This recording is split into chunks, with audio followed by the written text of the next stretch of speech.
बृहस्पति देव की कथा। प्राचीन काल में एक ब्राह्मण था। वह बहुत निर्धन था। उसके कोई संतान नहीं थी। उसकी स्त्री बहुत मलिनता के साथ रहती थी। वह स्नान ना करती, किसी देवता का पूजन ना करती। इससे ब्राह्मण बहुत दुखी थे। बेचारे बहुत कुछ कहते, किंतु उसका कुछ परिणाम ना निकला।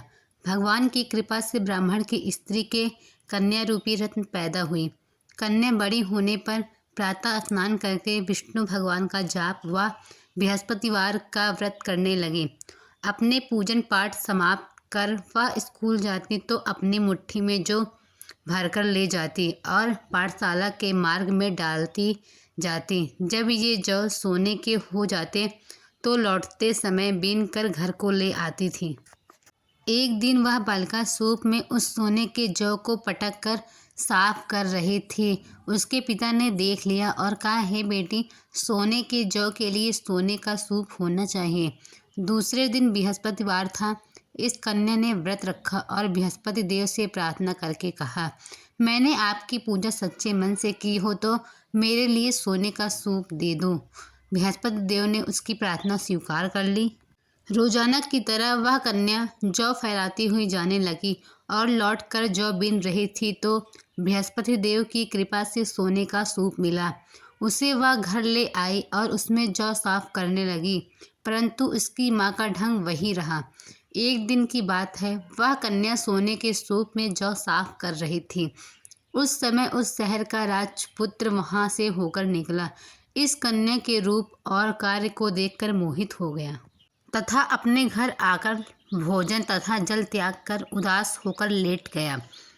राजा को जब इस बात का पता चला तो वह अपने मंत्री के साथ उसके पास गए और बोले, बेटा, तुम्हें किस बात का कष्ट है? किसी ने अपमान किया है अथवा और कारण हो सो कहो, मैं वही कार्य करूँगा जिससे तुम्हें प्रसन्नता हो। राजकुमार अपने पिता की बातें सुनी तो वह बोला, मुझे आपकी कृपा से कोई कष्ट नहीं है। किसी ने मेरा अपमान नहीं किया। तो मैं उस लड़की से विवाह करना चाहता हूँ जो सोने के सूप में जौ साफ कर रही थी। यह सुनकर राजा आश्चर्य में पड़ा और बोला, हे बेटा, इस तरह की कन्या का पता तुम ही लगाओ। मैं उसके साथ तेरा विवाह अवश्य करा दूंगा। राजकुमार ने उस लड़की के घर का पता बतलाया। तब मंत्री उस लड़की के घर गए और ब्राह्मण को सारा हाल बतलाया। ब्राह्मण देवता राजकुमार के साथ अपनी कन्या का विवाह करने के लिए तैयार हो गए तथा विधि विधान के अनुसार ब्राह्मण की कन्या का विवाह राजकुमार के साथ हो गया। कन्या के घर से जाते ही पहले की भांति ही ब्राह्मण देवता के घर में गरीबी का निवास हो गया। अब भोजन के लिए भी अन्न बड़ी मुश्किल से मिलता था। एक दिन दुखी होकर ब्राह्मण अपनी पुत्री के पास गए। बेटी ने पिता की दुखी अवस्था देखा और अपनी माँ का हाल पूछा।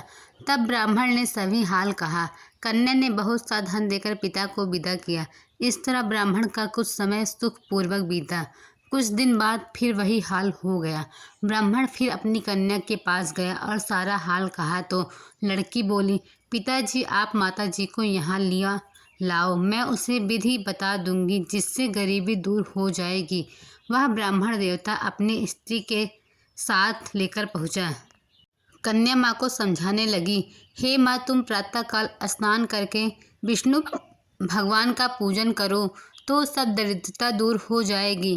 परंतु उसकी माँ ने उसकी एक भी बात नहीं मानी और प्रातःकाल उठकर अपनी बेटी के बच्चों का जूठन को खा लिया। इससे उसकी पुत्री को भी बहुत गुस्सा आया और एक रात को कोठरी से सभी सामान निकाल दिया और अपनी माँ को उसमें बंद कर दिया। प्रातःकाल उसे निकाला तथा स्नान करा के पाठ करवाया तो उसकी माँ की बुद्धि ठीक हो गई और फिर प्रत्येक बृहस्पतिवार को व्रत करने लगी। इस व्रत के प्रभाव से उसके माँ बाप बहुत ही धनवान और पुत्रवान हो गए और बृहस्पति देव के प्रभाव से इस लोक के सुख भोग कर स्वर्ग को प्राप्त हुए। बोलो बृहस्पति देव की जय। बोलो विष्णु भगवान की जय। Thank you.